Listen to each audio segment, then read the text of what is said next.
halkan aad nagala socotaan waa wakaalada wararka ee Voice codka shacabka Soomaaliyeed oo toddobaadkiiba 2 mar aad ka dhageysataan barta Facebook.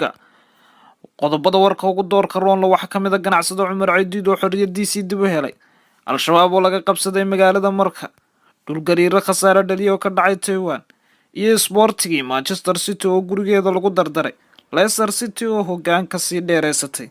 imikana ku soo dhawaada warkii oo faahfaahsan.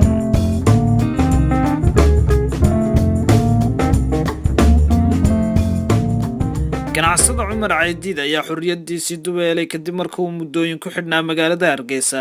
warkan oo faahfaahsan waa kan. ganacsada Cumar Ciidiid Axmed Cadar ayaa xorriyadiisii loo soo celiyay kadib markii muddo 7 cisho uu ku xidhnaa saldhig booliis oo ku yaala degmada Ibrahim Koodbuur ee magaalada Hargeysa. ganacsada Cumar Ciidiid la hadlo warbaahinta dalka Soomaaliland hase ahaatee waxa uu sheegay inuu u mahadnaqayo cid kasta oo ka qayb qaadatay soo deyntiisa hadday tahay salaadiinta uqaasha waxgaradka ganacsatada Soomaaliland gaar ahaanna cid kasta oo isku dayday sidii loo soo deyn lahaa. dhanka kale magaalada Marka oo shalay ay dagaalamayaasha Al-Shabaab gacanta ku dhigeen ayaa saaka dib looga qabsaday kadib dagaal muddo kooban socday. Cabdirasaaq Maxamed oo ku hadlay ciidanka dowladda Soomaaliya ayaa sheegay in ay iyaga oo gacan ka helaya nabad ilaaliyaasha AMISOM ay magaaladaasi dib u qabsadeen. waxaa lagu soo waramayaa in dib ganacsiga uu furmay magaaladaasi. halkan aad nagala socotaan waa wakaalada wararka ee Voice codka shacabka Soomaaliyeed oo toddobaadkiiba 2 mar aad ka dhageysataan barta Facebook. haddaba saad warkayga ku maqleyseen dhul gariir khasaare xoogan ka dhashay ayaa ka dhacay Taiwan. waa kan warkaasi oo faahfaahsan. dhul gariir xoogan ayaa ku dhuftay koonfurta dalka Taiwan kaasoo sababay in ay burburaan 17 dabaq ayna ku dhintaan ugu yaraan 5 qof. dhul gariirkan ayaa cabirkiisu lagu qiyaasay 6.5 magnitude waxa uuna ku dhuftay goob u dhow caasimadda dalkaasi Taiwan ee Tainan.